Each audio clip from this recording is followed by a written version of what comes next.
The cabin was quiet, that kind of artificial calm before a storm nobody sees coming. A man in a navy polo stood near seat 2 amperes, tray in hand, polite, composed. He didn't look like trouble.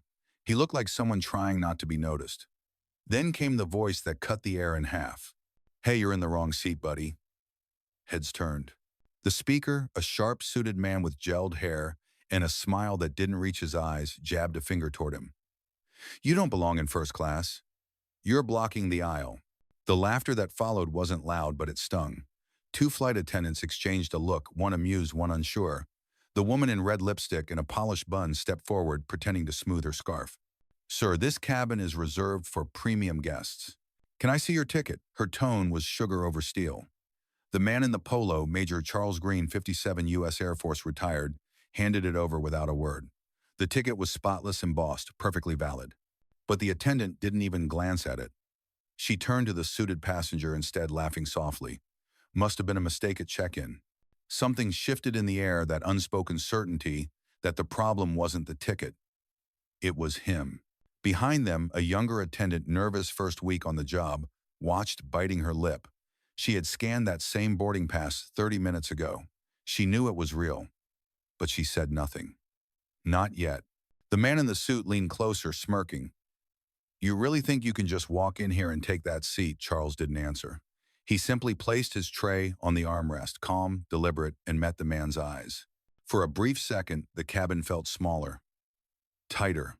From row 5, someone muttered, "Just sit him in, coach, already." The laughter grew. The attendant joined in. But Charles stayed still, not frozen, just anchored. He had been here before. Not this plane, not this moment, but this feeling. 20 years ago, a young recruit refused to take his salute because you don't look like a commanding officer. Same tone, same smirk, different uniform. Now the past echoed through recycled air and recycled prejudice. He drew a slow breath, the kind soldiers use when words would only waste oxygen. Then he said quietly, "You might want to check again." The suited man scoffed. "I don't need to check anything. I know what I see." A hush fell over the aisle. Passengers leaned in. Phones half-raised curiosity, dressed as courage. Charles straightened his posture just slightly, the subtle shift of someone who's led men through chaos. "Then look closer," he said. The words weren't loud, but they carried like a command. The younger attendant flinched. Her hand hovered over her scanner, torn between fear and decency. Outside the cabin window, sunlight flickered across the wing, cold, bright, and indifferent. And just as the tension thickened to the point of breaking, a voice came over the intercom. "Ladies and gentlemen, please take your seats. We'll be departing shortly." But no one moved. Every eye stayed locked on the man who refused to shrink. "Before we continue, where are you watching from? Drop your city or country in the comments below.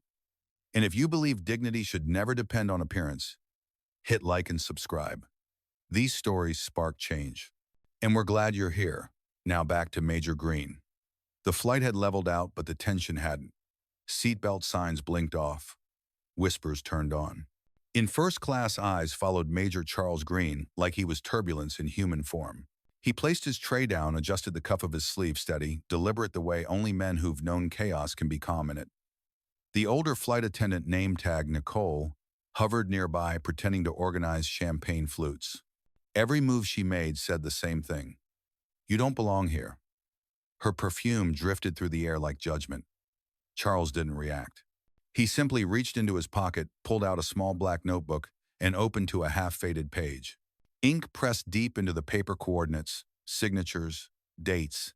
Underneath, a single phrase written years ago in his own hand. "Earn your calm." That had been his mantra since Kandahar. Across the aisle, the suited passenger, the accuser, was still talking too loudly. "See, told you. They'll sort him out," he bragged, to no one, sipping champagne he hadn't paid for. Nicole gave a tight smile, complicit. From the back galley, the younger attendant peeked again, name tag Mia. She'd been trained to stay quiet, to let senior crew handle optics. But optics didn't feel right tonight. Charles could feel her watching. He didn't look up, didn't need to. He'd spent decades reading rooms by sound alone, heartbeats, footsteps, breathing shifts. The sound of conscience had its own frequency, and Mia's was loud. Nicole finally approached, posture sharp as a badge. Sir, I'll need to verify your ticket again, she said, voice sugar-coated with superiority. Charles looked at her calmly. You already did. She gave a brittle laugh. Well, things change mid-flight. Policies too. He held her gaze just long enough for the silence to turn uncomfortable.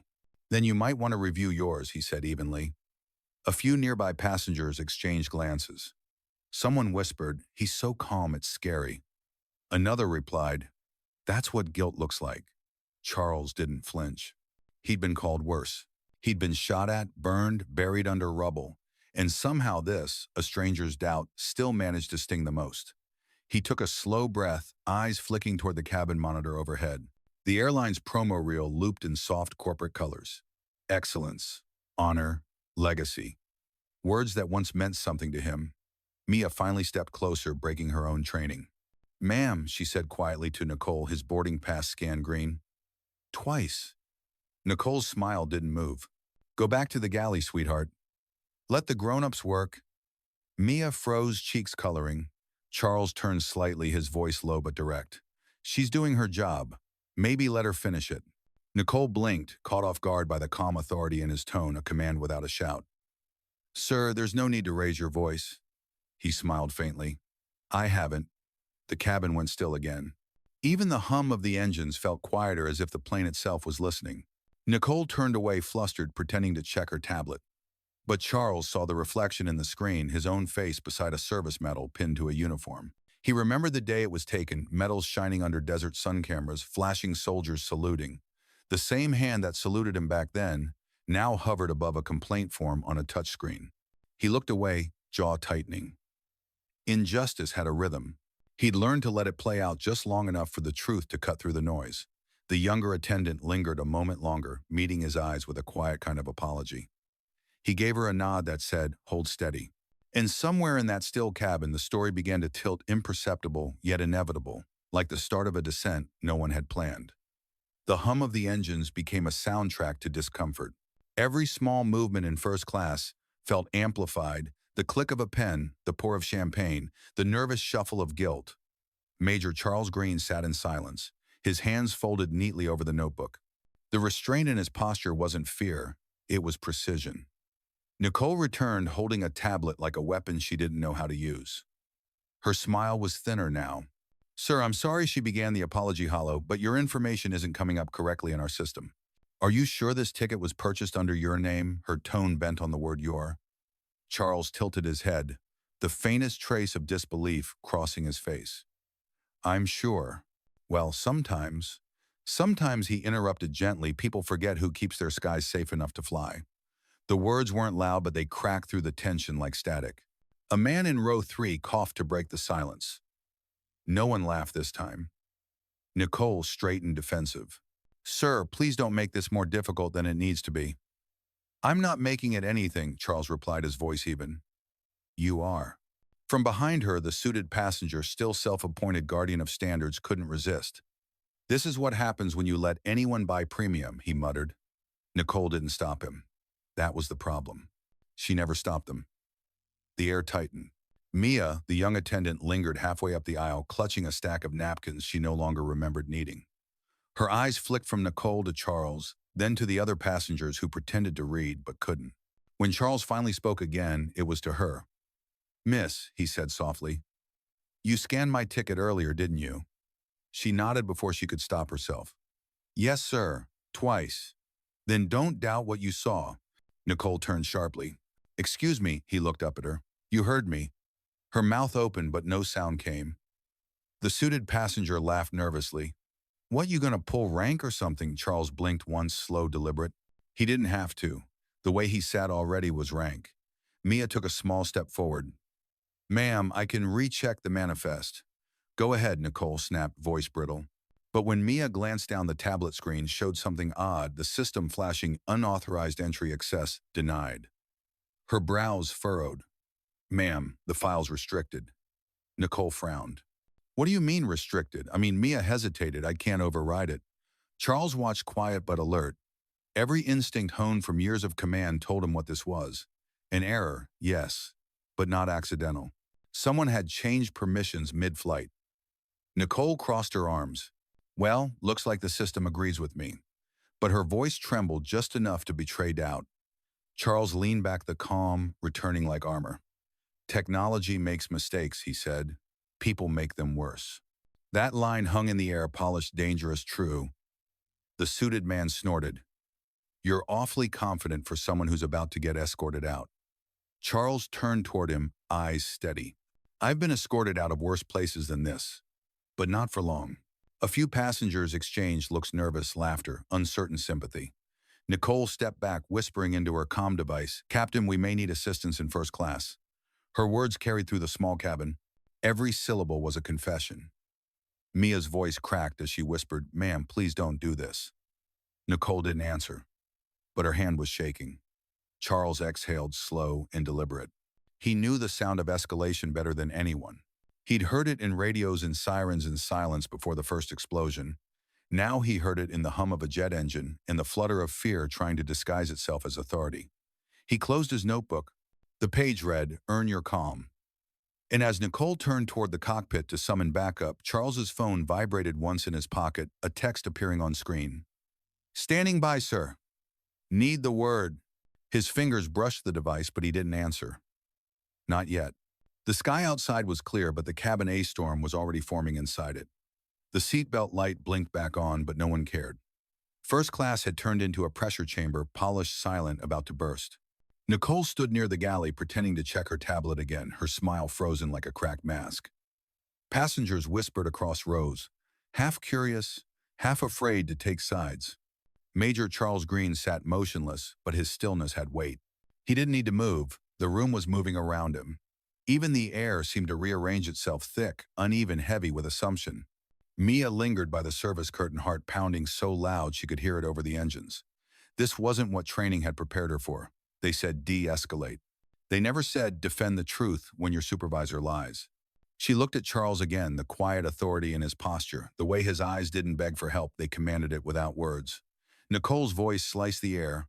Security will meet us at the gate, she said loud enough for everyone to hear. That's not necessary, Charles replied. It's already done, she snapped. You'll need to explain this ticket discrepancy to the captain.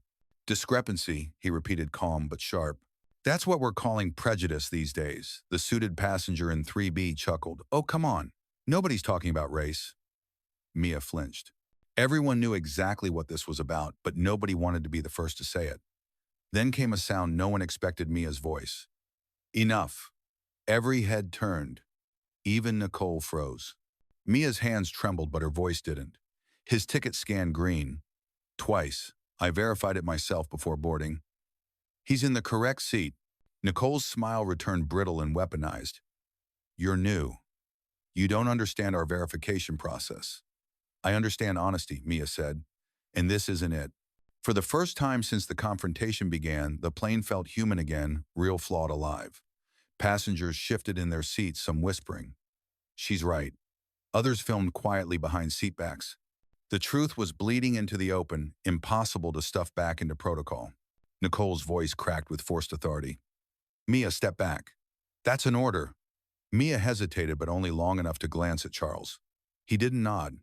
He didn't need to. His silence was permission enough. No, Mia said softly. You're wrong. Nicole's face hardened. Captain. She barked into her headset. Escalation in first class. Charles exhaled slow and deliberate, the same breath he'd taken in fire zones when one wrong move could bring everything down. He opened his phone, thumb hovering over the text. Standing by, sir. Need the word. He typed one response. Protocol 7. Quiet activation. Then slipped it back into his pocket. Outside, clouds streaked past the window like smoke trails. Inside, eyes were widening. Mia's defiance had cracked the facade wide open. The suited passenger muttered something about drama queens. Charles finally looked at him, steady, unblinking. You should sit down, he said. It wasn't a suggestion. Nicole's headset buzzed with static, then silence. Corporate systems were sinking. She didn't know it yet, but the moment she called for escalation, the chain of command had already shifted above her pay grade. Mia stepped back, shaking but certain. You can't erase what's on that manifest, she whispered. Nicole glared. Watch me. She tapped furiously on her tablet. Error. Access denied. The same phrase flashed again, restricted by executive override. Her fingers froze midair. The color drained from her face. Charles looked up, finally breaking his silence. Looks like your system just remembered who I am. No one laughed. Not even the man in 3B. The engines roared quietly underfoot, the kind of sound that hid fear and revelation all at once. Mia's breath steadied. Nicole's cracked. Somewhere deep in the cockpit, a notification pinged. The airline's internal log had just updated passenger Green Charles, A executive level clearance. For the first time, all flight, Nicole didn't know what to say. And, for the first time, everyone else was finally listening. The cabin was a storm contained in glass and altitude. Outside, clouds drifted harmlessly across the wing. Inside, a different kind of weather was gathering, quiet, electric, personal. Nicole's hands hovered over her tablet, frozen between denial and panic.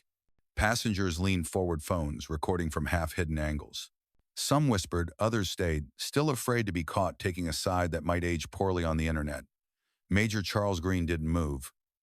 He didn't need to. Authority had already shifted the plane, just hadn't realized it yet. Nicole finally found her voice. "This is a malfunction," she said, trembling. "The system must have glitched." Mia, standing beside her, shook her head. "It didn't glitch. It updated." Nicole turned sharply. "What's that supposed to mean?" "It means," Mia replied, voice steadier, "now you're not the highest authority on board anymore." The words hit like turbulence. A murmur rippled through the cabin. Charles said nothing, but his eyes stayed locked on Nicole's, calm and unflinching. He'd seen this look before in officers who realized too late that power wasn't armor. Nicole's calm crackled again. "First officer here, what's going on up there?" She pressed the button like it might save her. "We've got a passenger with executive clearance showing on manifest." "That can't be right." Static. Then a male voice replied, uncertain. "Repeat that." "Nicole." She hesitated. "Name's Charles Green." A pause. Then over the intercom. Confirming. "Please stand by." That silence afterward was deafening. No one dared to speak. Not even the man in 3B, whose smug confidence had evaporated somewhere between executive and clearance. Charles took a sip of water. Every motion was deliberate, each small act of composure louder than shouting could ever be. Finally, he broke the silence. "I served this country for 30 years. If your system doesn't remember me, maybe it's not as reliable as you think." Nicole's voice shook. "You're saying you, I'm saying he," interrupted. "You've spent 15 minutes trying to humiliate someone who helped build the very airline you work for." Mia's eyes widened. The realization landed before anyone could deny it. This wasn't just a retired soldier. This was someone whose name had been whispered in boardrooms, not just barracks. Nicole stammered, "That's impossible." "You don't look." Charles cut her off, quiet but sharp. "Like what?" The question lingered, acid and truth in equal parts. Nicole looked away, eyes darting toward the passengers who were still filming. For the first time, she realized there was no hiding place left. At 3,000 feet, Mia's voice broke the silence again. "Captain's requesting confirmation. He says Mr. Green's name matches an executive founder file." Nicole's face went pale. Founder Charles nodded once. "Co-founder. Horizon Air Group. The same airline flying you tonight." The cabin erupted, not in cheers, but in the stunned gasp of collective guilt. Phones dropped. Whispers collided. Mia's hand covered her mouth. Nicole looked like she'd been unplugged from reality. Charles looked down at his notebook, the same phrase staring back at him, "Earn your calm." He had, and now the world around him was finally catching up. Nicole tried one last defense. "I didn't know. I swear I didn't know who you were." Charles met her gaze. "You didn't need to know who I was," he said softly. "You just needed to know how to treat me." No one breathed. Even the engines seemed to quiet themselves for that line. From the cockpit, the captain's voice returned, firmer this time. "Mr. Green, on behalf of Horizon Air, we're deeply sorry for this situation. Please accept our apologies, sir." Mia looked at him, eyes glassy with relief. Nicole's tablet dimmed automatically. Her system access revoked. The screen flashed red for a second before going black. Charles didn't smile. Justice wasn't joy. It was balance restored. And as the plane cut through the clouds, the passengers realized the calmest man on board had been the storm all along. The sound of the captain's voice, still echoed faintly through the speakers, but the silence that followed was louder. First class had become a courtroom in the clouds, every passenger a witness, every glance a verdict. Nicole stood rigid, her polished professionalism unraveling one breath at a time. The reality had landed before the plane ever would. Major Charles Green didn't gloat. He simply leaned back, hands folded, as if reclaiming the air around him. Mia stood nearby, heart still racing, trying to process what she had just helped expose. The suited man in 3B, whose arrogance had started it all, looked anywhere but at Charles. His voice was smaller now. "Sir, I didn't mean anything by it. You know how it looks sometimes." Charles didn't even turn. "How it looks," he repeated quietly, "has been my whole life." He took a slow breath, eyes steady on the window. Below them, the world stretched out in clouds and distance too far to hear the stories that never made headlines. But up here, justice was finally audible. Nicole tried again, desperation creeping into her tone. "Mr. Green, if I'd known—" He looked at her sharply. "That's the problem. You only respect people when you know." The words struck harder than any punishment could. They weren't angry. They were surgical. Nicole's headset chimed again, a tone she'd never heard before. A system override. Her access was changing in real time. The Horizon logo flashed on her tablet, then faded to black. Her ID blinked, locked by corporate admin. She swallowed hard. "Sir, please, what's going to happen now?" Charles didn't answer right away. He turned to Mia instead. "What's your name?" "Mia Torres, sir." He nodded. "You did the right thing, Mia. That's going to matter more than you realize." Her breath caught. "Thank you." Then turning back to Nicole. "When we land, corporate will already have the report. I made sure of it." Nicole's composure cracked. What?" Charles tapped his phone, showing a single text already marked delivered. "Protocol 7, he said simply. "Internal ethics activation. You triggered it yourself when you called for escalation." The realization hit her like sudden descent. She looked around the cabin at the passengers who had once been silent accomplices. Now they were her audience, and not a friendly one. Charles' continued voice, calm, controlled, unrelenting. "I built Horizon to be better than this. To prove that respect doesn't require a dress code, a title, or a color chart." He paused. Clearly, some of us forgot. The engines droned beneath his words, a steady heartbeat for the reckoning unfolding above the clouds. Mia straightened her shoulders, emboldened. "I'll make sure the captain knows everything, sir." He gave her a small nod. "He already does." The intercom beeped again. "Cabin crew, please prepare for descent," the captain's voice said, steady but reverent, like someone aware of history being made at 30,000 feet. Nicole didn't move. Her hands trembled at her sides. "Please, mister." Green-eyed Charles looked at her one last time. "You tried to take my seat. Now you'll understand what it feels like to lose yours."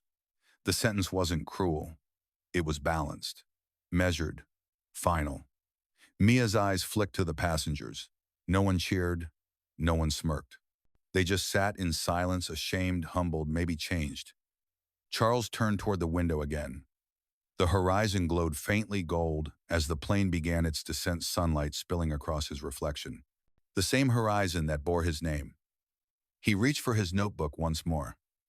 "Earn your calm." He smiled faintly. "Almost there," he whispered. The seatbelt light blinked on. But no one needed a reminder to stay in their seats. The real turbulence was already behind them. The wheels hadn't touched ground yet, but the truth already had. A slow descent carried the plane through layers of light and cloud, every second stretching like judgment. Passengers sat upright, silent, as if one wrong word might throw the aircraft off balance. The only voice anyone wanted to hear now belonged to the man they'd underestimated. Major Charles Green remained composed, his reflection glowing faintly in the cabin window. The light outlined the silver in his hair, the calm in his eyes, and something else no one had noticed before. A small pin on his collar, barely visible beneath the fold of his polo. Wings. Not decorative, earned. Mia noticed first. Her breath caught. "Sir, you're—" He turned to her gently. "Yes. You flew," she whispered. "I still do," he said. "Just at a higher altitude these days."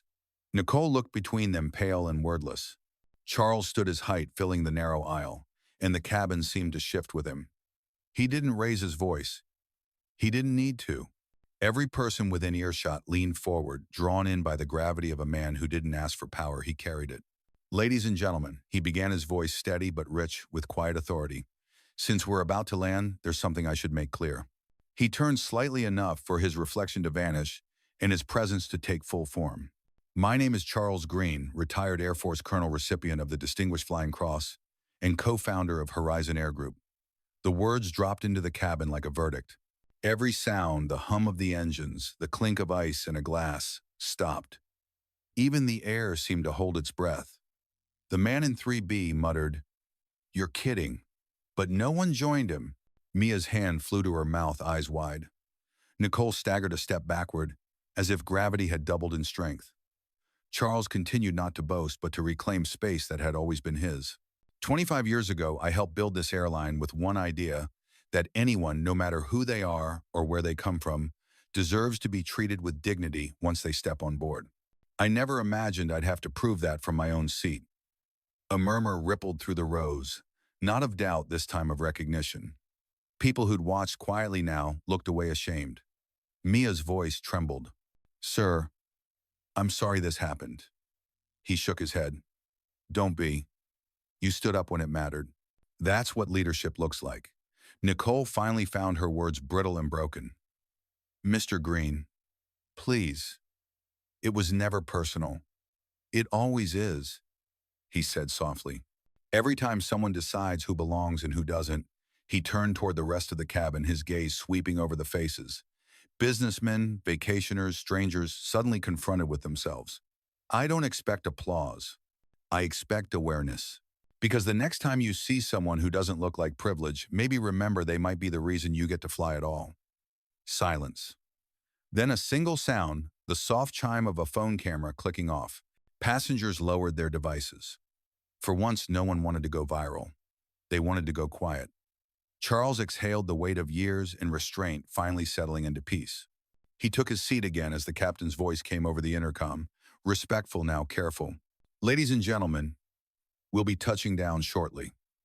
On behalf of Horizon Air, we thank you for flying with us today." Mia caught his eye, whispering, "Thank you, sir." He gave a faint smile. "For reminding them what flying really means." Outside the window, the runway stretched like a promise waiting to be fulfilled. The engine softened. The cabin trembled. Just as had already landed, the wheels were just catching up. The plane touched down in a smooth, almost reverent landing. But inside the cabin, the atmosphere trembled with the weight of realization. Every passenger had witnessed something they couldn't unsee. Not a scandal, not an outburst, but a quiet dismantling of arrogance at 300,000 feet. As the wheels screeched against the runway, Nicole's composure shattered with them. Her headset slipped from her ear. The Horizon logo flashed once on her tablet, then went dark again, an emblem of authority dissolving in real time. The captain's voice came through the intercom, steady but subdued. "Ladies and gentlemen, welcome to Atlanta. Please remain seated as we taxi to the gate." He paused, clearing his throat before continuing. "And to Mr. Green, sir, on behalf of the crew, welcome home." A murmur rippled through the cabin. Mia blinked rapidly, her throat tight. Nicole couldn't look up. Charles Green remained seated, unbothered, hands folded calmly over his notebook. His posture didn't gloat, didn't accuse, it simply was. Presence made power tangible. When the plane stopped at the gate, passengers stayed put, unsure if standing would break the spell. The first officer appeared from the cockpit, his uniform crisp, his voice uncertain. "Colonel Green," he said quietly, "corporate just reached out. They're requesting a live debrief on the ground. They've already suspended the cabin manager." Nicole's head snapped up.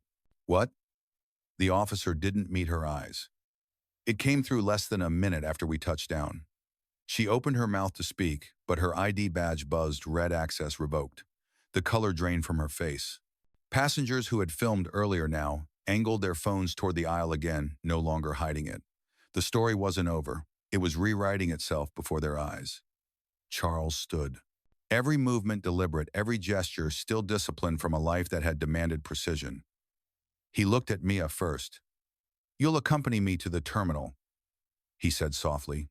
"You deserve to be there when truth is acknowledged." Mia's lips parted in shock. "Sir, He smiled faintly. No one should have to whisper what's right. Then he turned to Nicole. You could have stopped this, he said, not unkindly but without softness. You had the chance when you laughed, when you looked away, when you called for security instead of decency. Nicole's voice cracked.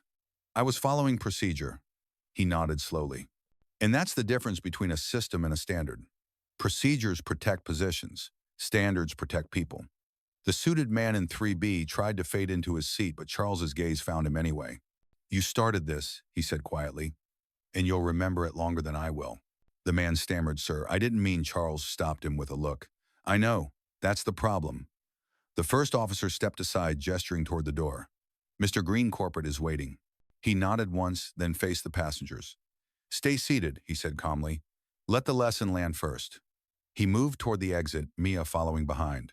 Nicole remained frozen, her headset cord dangling from her hand, her reflection trembling in the polished metal of the galley wall. Her authority had evaporated, leaving only the echo of what she once mistook for control. As the door opened, sunlight spilled into the cabin, warm, unapologetic, and blinding. Charles paused at the threshold, the quiet power of dignity, filling the space like oxygen, returning to a room long starved. He looked back once more. I built this airline so people could rise above judgment, he said. Maybe it's time we all learned how to fly again. He stepped into the jet bridge, leaving silence behind him, the kind that doesn't sting but teaches. Inside, every passenger exhaled as if they'd been holding their breath since takeoff. Outside, the sunlight stretched ahead wide and clear the horizon, finally catching up to its name. The jet bridge was colder than it should have been. Metal silence and the hum of distant engines filling the air. Cameras waited near the terminal, drawn by something bigger than a delay or a complaint. Someone at Horizon Corporate had already leaked the story Founder confronted mid-flight. But no headline could capture what really happened inside that cabin. Major Charles Green walked with the posture of a man who didn't need to command attention. It followed him naturally. Behind him, Mia matched his pace, nervous but resolute. Her reflection trailed beside his on the glass wall, two figures, one legacy, one future. At the gate, a small group of executives stood waiting, suits tight, smiles tighter. Their badges bore the same silver wings he once designed himself. The lead executive, Carson Reed, interim director of operations, stepped forward. Colonel Green, sir. We were just briefed on the incident. Please allow me to, personally. Charles lifted a hand. No press rehearsals, Carson. Just truth. Reed hesitated. Yes, sir. He gestured toward a nearby lounge, but Charles shook his head. No back rooms. We'll talk here. He turned to the nearest group of passengers filing off the plane, their faces, a mix of awe and shame. Everyone deserves to hear this, he said. A crowd began to gather, employees, travelers, even ground staff pausing mid-shift. Phones were raised again, but this time the energy was different. No one was waiting for drama. They were waiting for direction. Charles stepped forward, his voice steady, cutting through the ambient airport noise. I built Horizon on 3 promises, he began. Dignity, accountability, and the belief that how we treat people when we think no one's watching defines who we are when everyone is. Mia swallowed hard. She'd read the company values on posters in the crew room, but never heard them sound this alive. Today, Charles continued one of our own, forgot that promise. And many of you saw it happen in silence and laughter, in the kind of small cruelty that hides behind procedure. But it wasn't just her mistake. It was ours. Because culture isn't built by policy, it's built by permission. The words hit like truth always does, quiet but irreversible. Nicole stood at the edge of the crowd, uniform, rumpled, tears barely restrained. Mia saw her, then looked at Charles. He didn't turn toward her, but his voice softened just slightly. I'm not here to ruin careers, he said. I'm here to reset a compass. If a company that bears my name forgets its humanity, then it's not Horizon anymore. Reed stepped forward nervously. Sir, corporate has authorized your directives. I already issued them, Charles said. Effective immediately, Nicole suspended pending review. All flight staff will undergo equity retraining led by someone who still remembers what respect feels like. He looked to Mia, starting with her. Mia froze. Sir, you acted with integrity when it wasn't safe, he said. That's leadership. You'll report directly to operations for the next 60 days. A wave of murmurs spread through the onlookers. Mia blinked, stunned, then nodded. Thank you, sir. Nicole covered her face, whispering, I'm sorry. Charles finally looked at her. I know, he said quietly, but say it to the next person you almost ignore. That's where it counts. The crowd fell still. Phones lowered again, not from fear, but respect. For a moment, the terminal didn't feel like a transit point. It felt like a place of reckoning. Charles adjusted his cuff, the small silver wings glinting under fluorescent light. He looked out past the glass windows where sunlight hit the parked aircraft, branding the word horizon across their sides. This company was born from the idea that we rise together or we don't rise at all, he said. Today reminded us how far we still have to climb. The onlookers didn't clap. They didn't need to. Somewhere deep in that silence, respect had found its altitude again. By the time the terminal began to clear, the storm had settled, at least on the surface.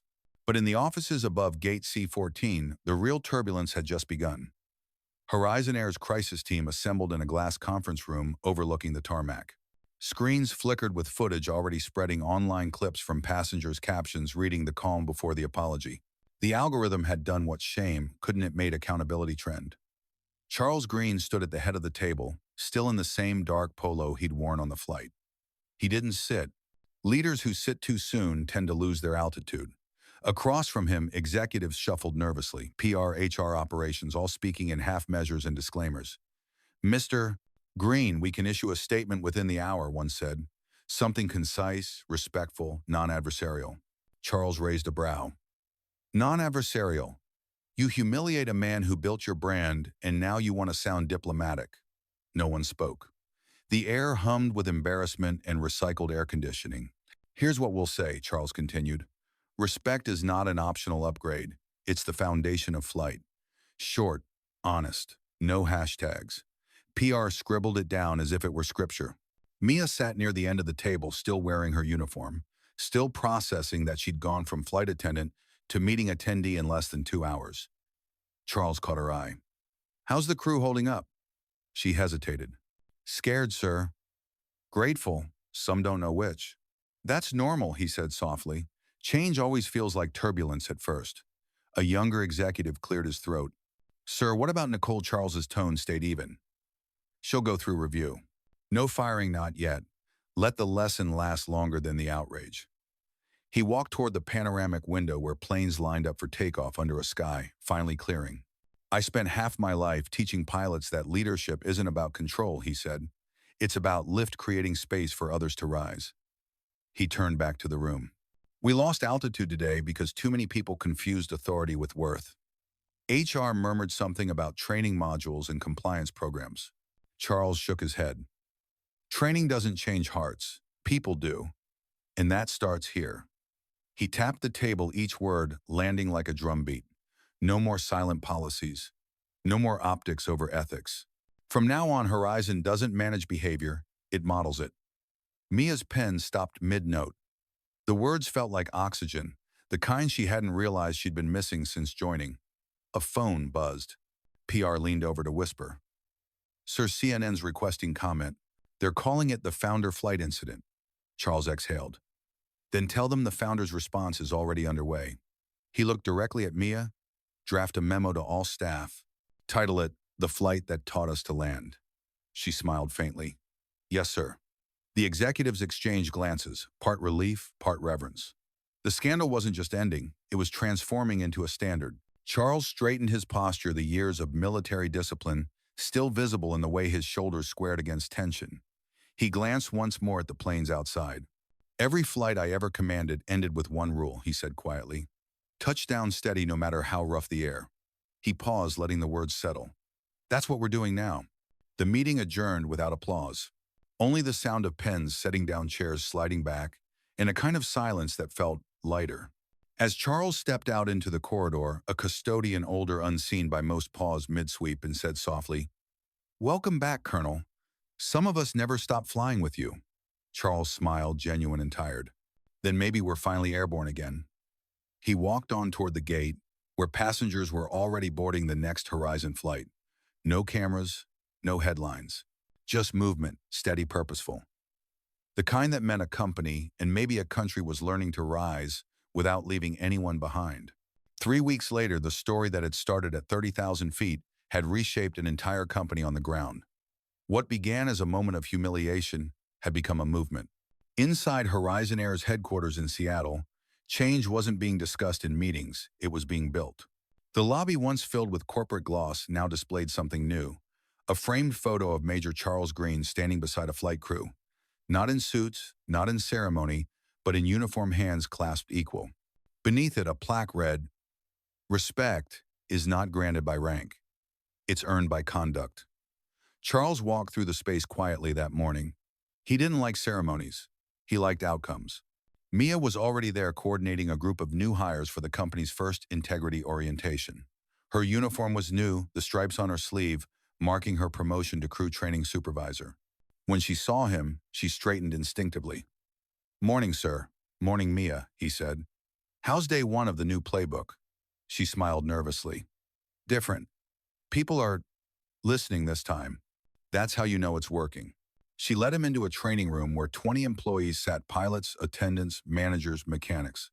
On the wall behind her was a single slide: Horizon Rebuild Program, Phase 1, the people. Charles took a seat in the back, listening as she began. "I'm not here to lecture," she told the group. "I'm here because I saw what silence does when good people stay still. I saw how one person's dignity can expose everyone else's weakness. We're not learning policy today. We're learning humanity." The room was still. Her words carried the weight of lived experience, not instruction. Later, in his office overlooking Puget Sound, Charles reviewed the first reports of reform. Complaint resolution times had dropped by half. Anonymous surveys showed higher trust between crew and passengers. And for the first time in company history, Horizon had more minority staff in management than ever before. But statistics didn't move him. What did was a message on his desk, a handwritten letter in uneven ink. "Dear Mr. Green, I was on your flight that day. I didn't speak up. I filmed instead. I want to say thank you for showing me what courage looks like when it's quiet. Next time, I'll be louder." Charles read it twice before setting it beside his notebook, the same one that still carried 3 faded words: "Earn your calm." His assistant Jordan knocked on the door. Sir CNN's documentary request came through. "They want an exclusive." He shook his head. "No interviews. Let the work speak." "Understood," Jordan said. "Oh, and the board approved your initiative name." Charles glanced up. "Which one? Project Elevate." He smiled faintly. "Fitting." As Jordan left, Charles turned back to the window. Outside, a Horizon jet taxied slowly toward the runway. Its new livery gleamed under the sun, subtle but powerful, a thin gold stripe along the fuselage, forming a single upward line that ended beside the logo. Next to it, new text read, "Built to rise together." For the first time in years, he felt something shift in his chest, not pride, but peace. He knew reform was never permanent. It was maintenance. It needed vigilance, humility, and constant flight checks. His phone buzzed. A text from Mia: "Orientation complete. No one left early." He typed back, "Good. Then we're finally taking off." He leaned back in his chair, letting the hum of departing aircraft fill the silence. For once, the sound didn't feel like departure, it felt like ascent. And as the afternoon light stretched across his office, the words on the wall behind him glowed softly in gold. "Horizon isn't where we fly. It's how we treat the sky." Dawn broke over Seattle in a quiet blaze of gold. From his office window, Major Charles Green watched the first Horizon jet lift into the sky wings, cutting through the morning light like truth through denial. The world below was still waking, but the company he'd rebuilt was already in motion. He didn't wear medals anymore. He didn't need to. The respect he'd fought for was no longer something pinned to a uniform. It was woven into a culture. A soft knock broke his thoughts. "Come in," he said. Mia stepped inside holding a sealed envelope. "Sir," she smiled, "it's official. The FAA approved Project Elevate's certification. The reform program is now national." He took the envelope but didn't open it. "Good," he said. "That means we've only just begun." She hesitated. "You really think people can change that much?" Charles turned to face her fully. "Not overnight," he said, "but enough to notice. Enough to believe." They walked together down to the main concourse, the same space where weeks earlier, apology had replaced arrogance. Now it was filled with employees, greeting passengers, laughter mingling with the steady rhythm of boarding calls. The company felt human again. Near the gate stood a new installation, A series of portraits titled, "The People Who Keep Us Flying." Not CEOs or executives, but engineers, janitors, crew, and even a single custodian whose quiet eyes told a story older than the airline itself. Mia stopped in front of the display. "It's strange," she said softly. "Feels like we're honoring everyone who was invisible before." "That's the point," Charles replied. "Visibility isn't a gift, it's a correction." A young passenger nearby tugged at his mother's sleeve. "Mom, that's the man from the video." The mother smiled politely, then whispered to him, "Say thank you." The boy looked up at Charles. "Thank you for fixing the plane." Charles knelt slightly, meeting his gaze. "I didn't fix the plane, son," he said with a faint smile. "I fixed the way we fly." Mia looked away, blinking hard. They reached the boarding gate where a new crew stood, lined up preparing for departure. Their badges now bore a subtle emblem, a rising sun encircled by the words, "Respect, Equity, Elevation." The captain, a young black woman with calm eyes, saluted as Charles approached. "Ready for takeoff, sir." He nodded once. "Keep it steady up there." She smiled. "Always do." As they walked back, Mia glanced at him. "Do you ever miss flying?" Charles chuckled. "Every day. But these days, I think I'm still in the air, just a different kind of altitude." They stopped near the window again. Outside, the plane rolled forward, sunlight catching its gold-lined logo. The engines roared, not loud but certain, and the aircraft lifted into the morning, banking east toward a sky that seemed impossibly wide. Charles watched it rise until it disappeared into light. Then, almost to himself, he said, "I built an airline, but what I really wanted to build was proof that decency still has a runway." He turned back toward the terminal, the hum of engines fading behind him, the future unfolding ahead. Mia fell into step beside him. "Where to next, sir?" He smiled, eyes steady. "Wherever respect still has turbulence." They walked on two silhouettes framed by glass and sunrise. And as the camera pulled back, the final lines shimmered across the screen. "Justice doesn't need wings to fly. It just needs room to rise."